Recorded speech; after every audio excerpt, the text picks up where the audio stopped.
নমস্কার বন্ধুরা, তিয়াসাস রেসিপিতে সকলকে স্বাগত জানাই। আজ আমি কোনো রকম বেকিং পাউডার বা বেকিং সোডা ছাড়াই শুধুমাত্র জল দিয়ে বেসনের ব্যাটার তৈরি করে পারফেক্টভাবে দোকানের মতো একেবারে ঝরঝরে বোঁদে বানিয়ে দেখাবো। আশা করি রেসিপিটা আপনাদের ভালো লাগবে। তবে আসুন দেখে নেওয়া যাক এই রেসিপিটা। এই বাটির মাপ করে আমি 1 বাটি বেসন নিচ্ছি। বেসনটা একটু চেলে নিচ্ছি। এবার অল্প অল্প জল দিয়ে একটা ব্যাটার তৈরি করে নেব। ব্যাটারটা খুব পাতলা বা খুব ঘন করলে হবে না, একটা মাঝারি মাপের ব্যাটার বানিয়ে নিতে হবে। দেখুন, এরকম একটা ঘনত্বের ব্যাটার তৈরি করে নিতে হবে। এবার এই ব্যাটারটা আমি 5 মিনিট মতো ফেটিয়ে নিচ্ছি। এতে কোনো বেকিং সোডা বা বেকিং পাউডার কিছুই দিইনি। ব্যাটারটা শুধুমাত্র জল দিয়েই গুলে নিয়েছি। এবার বোঁদেগুলো ভেজে নেব। তার জন্য একটা কড়াই চাপিয়ে দিচ্ছি গ্যাসে। এবার সাদা তেল দিয়ে দিচ্ছি। ভাজার জন্য তেলটা খুব ভালো করে গরম করে নিয়েছি। এরকম একটা ছিদ্রওয়ালা হাতা নিয়েছি আর এরকম একটা গোল হাতা নিয়েছি। এবার ব্যাটার থেকে 1 হাতা ব্যাটার তুলে নিচ্ছি। এই ছিদ্রওয়ালা হাতার উপরে ব্যাটারটা দিয়ে দিচ্ছি।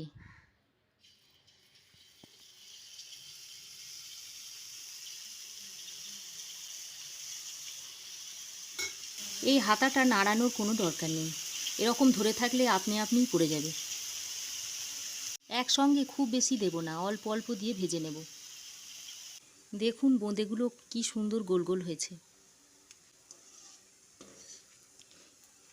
এবার একটু মিডিয়াম আঁচে ভালো করে ভেজে তুলে নেব। যখন দেখবেন যে ফেনাগুলো কমে এসেছে তখন জানবেন যে বোঁদেটা ভাজা হয়ে গেছে। এখন বোঁদেটা তুলে নিচ্ছি। ব্যাটারটা দেওয়ার আগে এরকম করে ছাঁকনাটা পরিষ্কার করে নিতে হবে।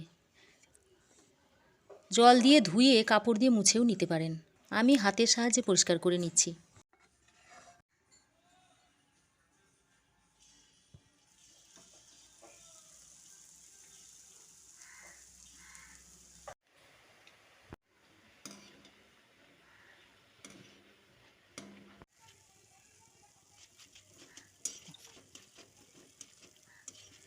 বোঁদেটা ভাজা হয়ে গেলে দেখবেন কালারটা একটু চেঞ্জ হয়ে এসেছে। বোঁদেটা একটু মুচমুচে করে ভেজে নেবেন। এবার বাকি যে ব্যাটারটা আছে এতে একটু ফুড কালার মিশিয়ে নিচ্ছি। রেড ফুড কালার মিশিয়ে নিচ্ছি।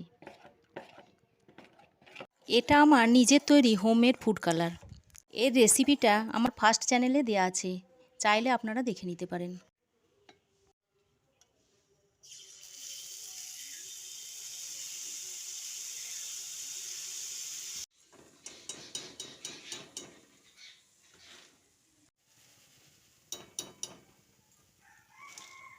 সব বোঁদেগুলো ভাজা হয়ে গেছে।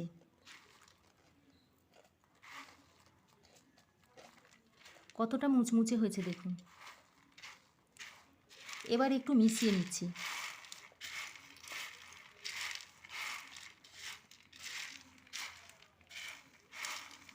ইচ্ছা করলে এরকম অবস্থায় আপনারা একটা এয়ারটাইট বক্সে ভরে রেখে দিতে পারেন। পরে খেতে মন গেলে চিনির রস তৈরি করে খেতে পারবেন। এই বাটির মাপ করে আমি 1 বাটি বেসন নিয়েছিলাম, তাই এই বাটিরই মাপ করে 1 বাটি চিনি নিয়ে নিচ্ছি। ওই বাটির মাপেই আমি হাফ বাটি জল দিয়ে দিচ্ছি। 2টো ফাটিয়ে নেওয়া এলাচ দিয়ে দিচ্ছি। একটু রোজ ওয়াটার দিয়ে দিচ্ছি। স্মেলটা যাতে সুন্দর হয় তার জন্য একটু ঘি দিয়ে দিচ্ছি। আগুনে বসিয়ে চিনিটা মেল্ট হওয়া পর্যন্ত অপেক্ষা করতে হবে।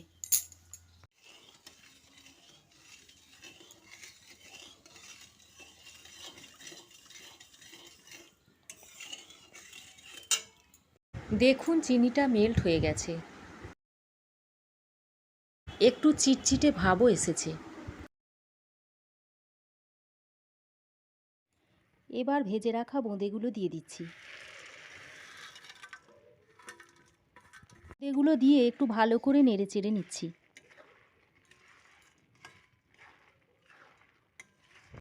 এভাবে 5 মিনিট মতো কুক করে নিতে হবে। মিনিট কুক করে নিয়েছি, এবার নামিয়ে নিচ্ছি। খানিকক্ষণ নেড়ে দিতে হবে। দেখুন সম্পূর্ণ রসটা বোঁদেতে টেনে নিয়েছে। 15 মিনিট ঢাকা দিয়ে অপেক্ষা করব।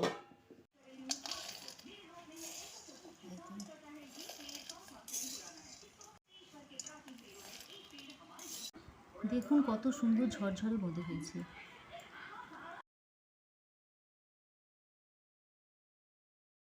বোঁদেটা কতটা ঝরঝরে হয়েছে, আর দেখুন কত সুন্দর ভিতরে রসটা ঢুকেছে। আশা করি এবার থেকে বাড়িতে বসে এভাবে দোকানের মতো বোঁদেটা বানিয়ে নিতে কোনো অসুবিধা হবে না। রেসিপিটা যদি ভালো লাগে তাহলে একটা লাইক, কমেন্ট ও শেয়ার করবেন। আমার চ্যানেলে এরকম নিত্য নতুন রেসিপি পেতে চাইলে প্লিজ চ্যানেলটা সাবস্ক্রাইব করার অনুরোধ রইল, আর পাশে থাকা বেল আইকনটা অবশ্যই প্রেস করবেন। আজ এ পর্যন্তই, আবার দেখা হবে নতুন কোনো রেসিপি নিয়ে নেক্সট এপিসোডে।